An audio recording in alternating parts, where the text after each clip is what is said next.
किती वाजता मार्केट ते?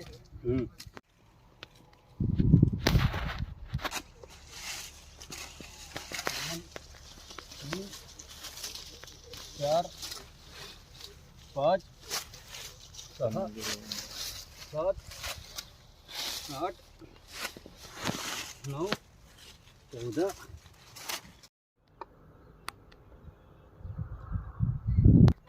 माझं नाव चंद्रशेखर किनकर आहे. मी वडचिचुलीहून आलो आहे MP मधून. मैं एलिमोचे झाड़ं घेतली आहे जो कि 300 आहे और कलम बहुत बढ़िया है, एक नंबर चांगली आहे. कोणी दिक्कत नाही आहे. कलम मस्त, माल भी चांगला बनला आहे, जरवा भी चांगला बनला आहे. कलम कम हायटेड पाहिजे आणि चांगली म्हणजे चांगली पाहिजे. जरवा भी चांगला आहे. दुसरी गोष्ट काय, जेवढं ज़्यादा लहान राहील झाड तेवढं आपण बनवू शकतो. हायटेड राहिलं तर एकदम ऊंची जाते आणि ते काय झाडाला पुरं पेक करते पुरं वावराला. ते आता झालं नाही पाहिजे. धन्यवाद.